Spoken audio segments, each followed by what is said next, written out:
Bonjour à tous et bienvenue à tous ceux qui nous rejoignent. Heureux de vous retrouver en ce premier dimanche de l'Avent pour cette dernière grande étape du voyage du pape François en Afrique. Après le Kenya puis l'Ouganda, le pape François est arrivé à Bangui, la capitale de la Centrafrique. C'était ce matin vers les 10h et nous sommes en direct maintenant depuis l'un des camps de déplacés dans la paroisse Saint-Sauveur, dans cette capitale de la Centrafrique. Et vous pouvez le voir, comme d'ailleurs dans les rues et dans la capitale, il y a une très belle atmosphère de joie, de fête dans cette paroisse qui pourtant rassemble des familles qui sont très fortement éprouvées par la situation que connaît le pays aujourd'hui. Le pape François est donc atterri vers 10h à Bangui, venant de cette Afrique de l'Est anglophone. Il est donc arrivé dans cette Afrique centrale francophone. Il a été accueilli au palais présidentiel, au palais de la Renaissance il y a quelque temps, où il a retrouvé la présidente de la République de Centrafrique. Et voilà donc le pape François qui arrive dans cette paroisse. Vous pouvez entendre la joie ici.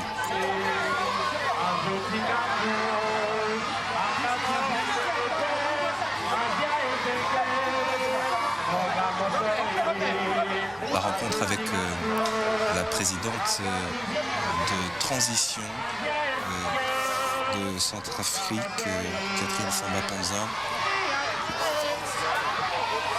n'a pas été retransmise à la télévision, mais elle a été enregistrée et nous vous proposerons de pouvoir retrouver cet échange de discours, premier discours qui marque l'arrivée du pape François à Centrafrique. On va prendre le temps de saluer les petits et les grands.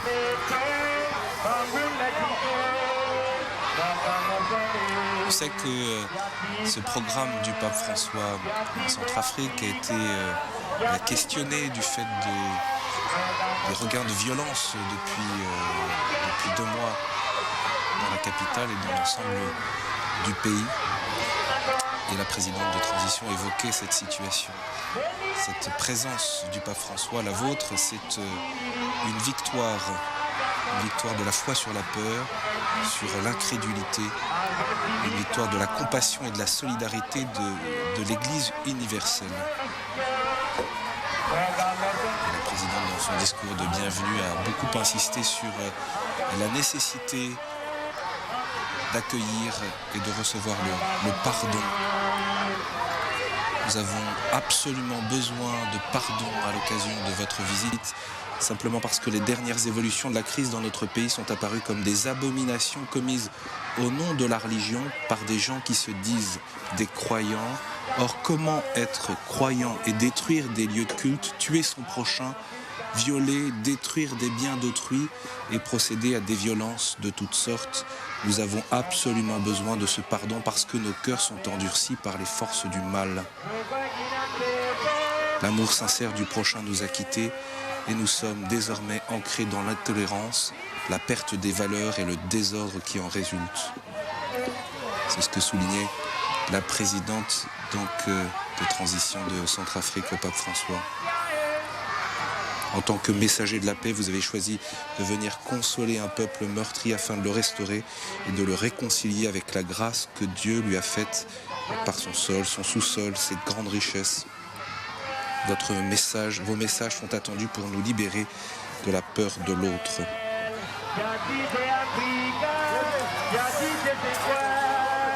Et c'est sûr que ces familles qui sont présentes dans cette paroisse Saint-Sauveur ont été fortement éprouvées ces 2 derniers mois. Le curé de la paroisse nous le confiait. Près de 60 000 personnes ont dû quitter leur maison. Et de ce camp de la paroisse Saint-Sauveur, eh bien, le curé et les paroissiens ont accueilli près de 4 000 personnes issues des quartiers où les tensions ont été les plus fortes.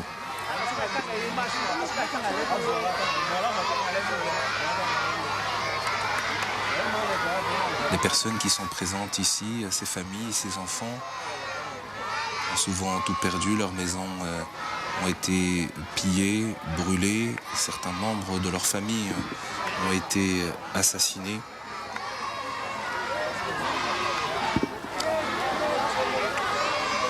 Et ils se sont réfugiés ici dans ces camps.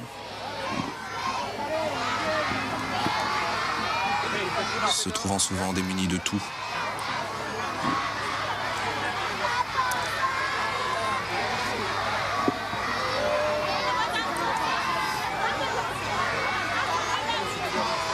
Et toutes ces familles se trouvent dans une grande incertitude face à l'avenir.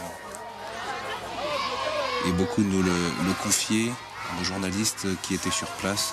Cette visite du pape François constitue une véritable espérance, une présence réconfortante et aussi un espoir d'une mobilisation plus grande encore des autorités et de la communauté internationale pour venir en aide à ce pays. Ce pays qui, depuis son indépendance, a connu des coups d'État, des tensions, mais depuis près de 3 ans, c'est certainement la crise la plus grave, avec des tensions intercommunautaires très fortes. Peut-être que vous vous en souvenez, il y a eu une prise de pouvoir en mars 2013 par la rébellion Seleka, chassée ensuite avec l'aide des forces françaises de Sangaris. Et la population depuis est exposée à des violences et des attaques régulières jusque dans les rues de la capitale.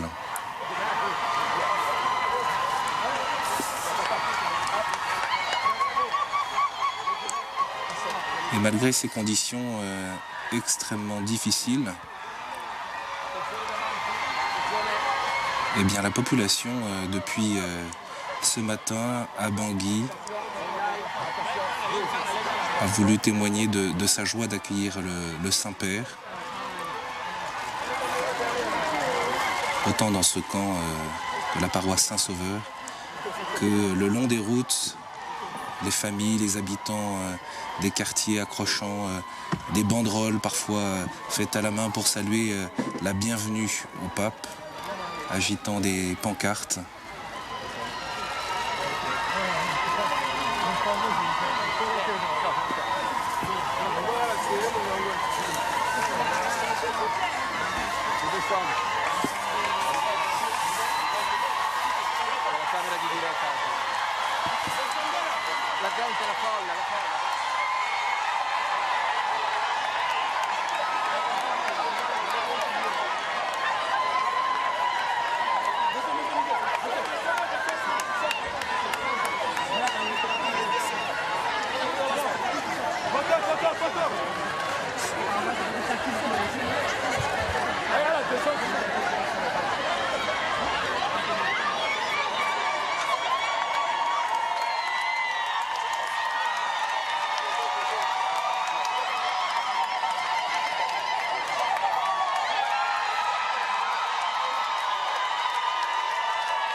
Avant son arrivée à Bangui en Centrafrique, le pape François avait fait parvenir un message vidéo à l'ensemble des habitants dans lequel il soulignait combien il venait en messager de paix. Votre cher pays connaît depuis trop longtemps une situation de violence et d'insécurité dont beaucoup d'entre vous sont les victimes innocentes. Au nom de Jésus, le but premier de ma visite sera d'apporter le réconfort, de la consolation et de l'espérance, de penser les blessures.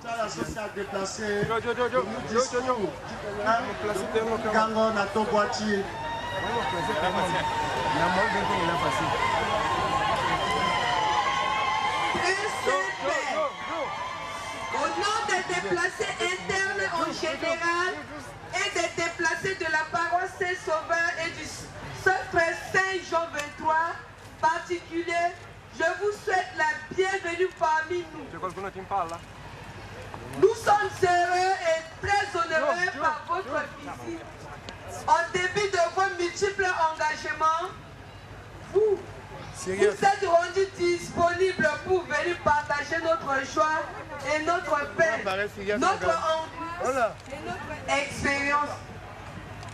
Que votre visite au centre-ville apporte la réconciliation, la paix durable et le bonheur sur toute l'étendue du territoire. Vas-y. Très Saint-Père, nous vous sollicitons de marquer par votre passage ceci.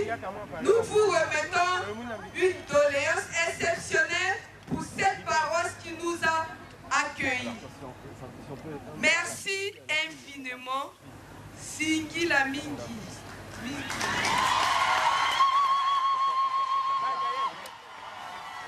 Voilà le pape François qui vient d'être accueilli par l'une des personnes qui a été accueillie dans ce camp de la paroisse Saint-Sauveur. Camp de réfugiés improvisé évidemment, hein, parce que les territoires des paroisses ne sont pas faits pour ça.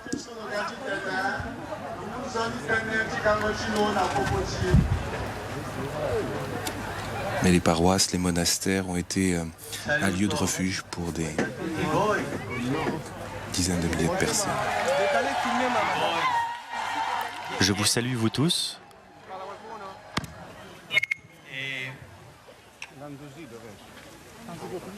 Io vi dico che Ibaraikwe, Betina Kinangia, Tidutina Popoti, Lasso.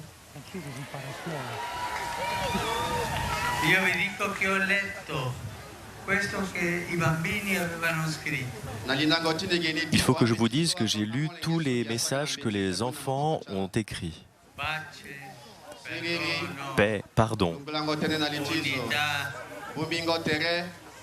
e tante cose, amore. plein de belles choses qu'ils ont écrites sur l'amour. Noi dobbiamo lavorare e pregare e fare di tutto per la pace. Nous ne devons pas nous arrêter de prier et de travailler pour la paix. Ma la pace senza amore, Mais la, senza amicizia, senza tolleranza, senza perdono. mais la paix sans pardon, sans amour, sans fraternité n'est pas possible. Ognuno di noi deve fare qualcosa. Chacun d'entre nous, nous devons faire quelque chose. Io vi auguro a voi Je vous souhaite à vous e a tutti i centroafricani et à tous les Centrafricains la pace, la paix, una grande pace tra voi. une grande paix entre vous. Che voi possiate vivere in pace, Puissiez-vous vivre en paix, qualsiasi sia l'etnia, quelle que soit votre ethnie, la cultura, votre culture, la religione, votre religion, lo stato sociale, votre statut social, ma tutti in pace, que tous vous soyez en paix, perché tutti siamo fratelli. parce que nous sommes tous frères. Mi piacerebbe Je- che tutti diciamo insieme, tutti siamo fratelli. J'aimerais que vous preniez bien en considération que nous sommes tous frères.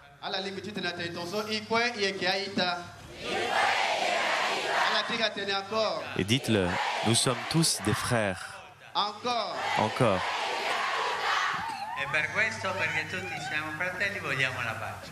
Et parce que nous sommes tous frères, nous voulons tous la paix. E vi darò la benedizione del Signore. Et je vous donnerai la bénédiction du Seigneur. Che il Signore vous bénisse,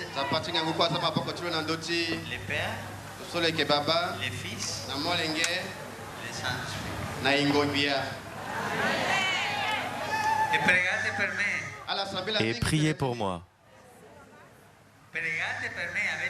Avete Est-ce que vous avez entendu? Priez bien pour moi.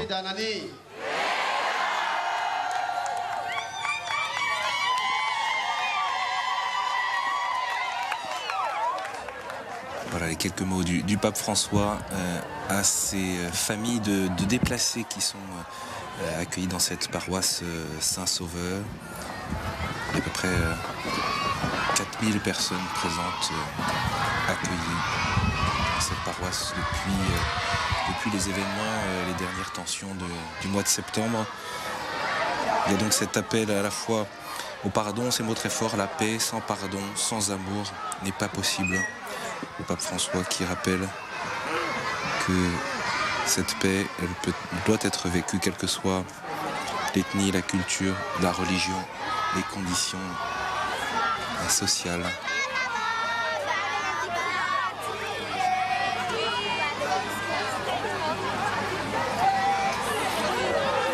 Et comment ne pas être touché par cette joie manifestée à cette rencontre par les enfants, les familles, quand on sait les difficultés auxquelles les familles sont confrontées au quotidien.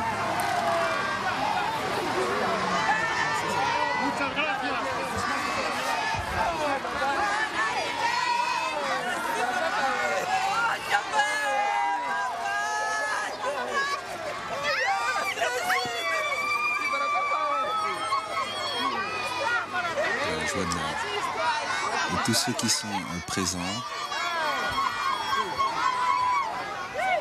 Et j'en profite aussi pour saluer tous ceux qui nous suivent depuis Bangui, depuis la Centrafrique, pour vivre ces quelques heures du pape François dans ce pays, qui aspire à la réconciliation.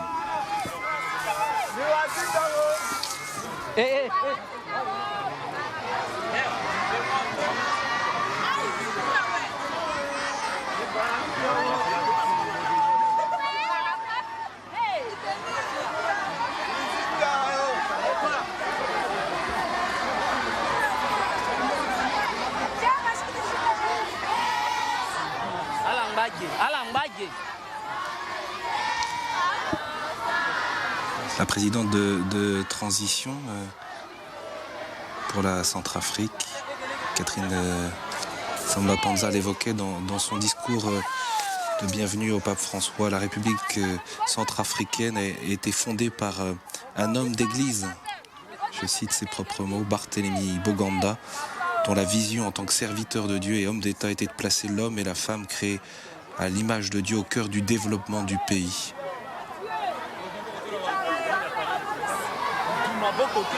Mais les filles et les fils du pays n'ont pas su gérer l'héritage spirituel, moral, politique et social de notre père fondateur.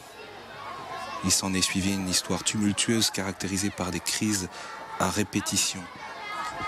C'est pour cela qu'il revient aux filles et aux fils de ce pays de reconnaître leurs fautes et demander pardon, un pardon sincère, que votre bénédiction, dit-elle en s'adressant au pape François, transformera en un nouveau levain pour la reconstruction du pays.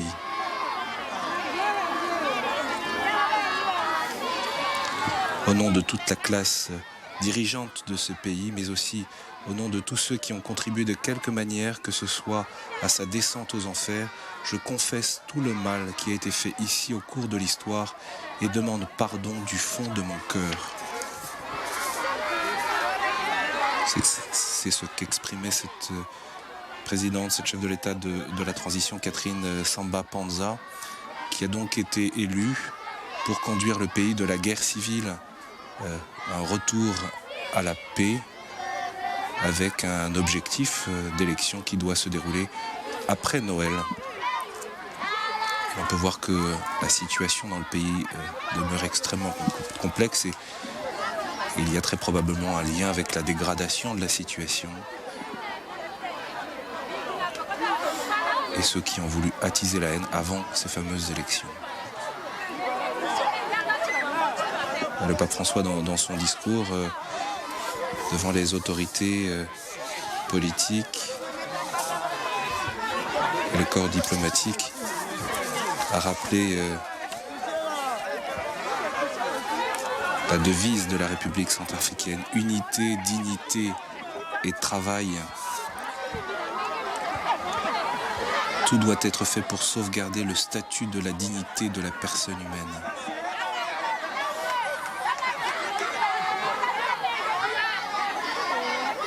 Le pape François a renouvelé la disponibilité de de l'Église a contribué toujours plus à la promotion du bien commun, notamment à travers la recherche de la paix et de la réconciliation. Mais la grande réponse peut-être au discours de la présidente, ce sera peut-être par l'ouverture de la porte de la miséricorde à la cathédrale de Bangui. Ce soir, vous le savez peut-être, le pape a choisi d'ouvrir, avant même l'ouverture de l'année sainte, officiellement au Vatican, avec l'ouverture de la porte sainte à la basilique Saint-Pierre, il a choisi d'ouvrir cette porte de la miséricorde ici à Bangui.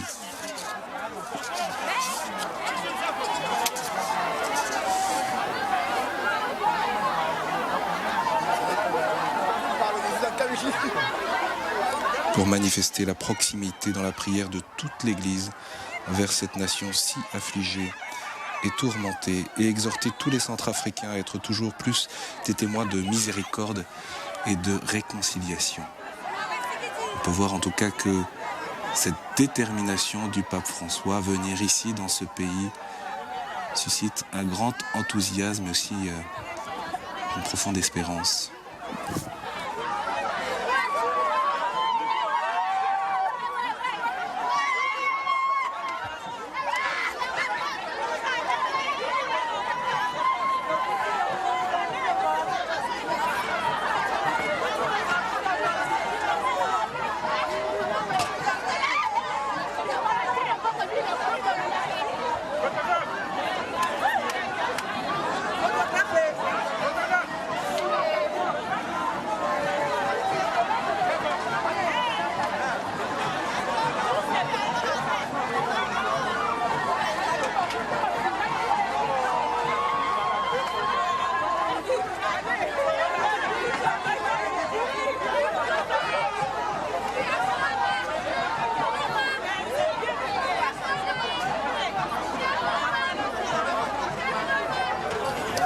Alors comme vous le voyez, eh bien, les militaires de la force des Nations Unies, les casques bleus sont présents.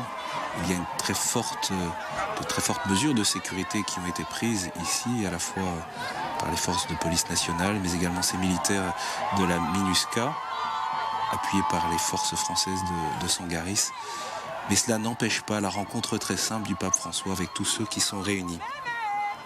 Le pape François maintenant va retrouver les évêques de la République centrafricaine avant de retrouver ensuite les communautés évangéliques. Ces deux rencontres ne seront pas retransmises à la télévision. Nous vous donnons rendez-vous à 17h. Ce sera en direct depuis la cathédrale de Bangui pour la messe avec les prêtres religieux, catéchistes et les jeunes. À tout à l'heure donc.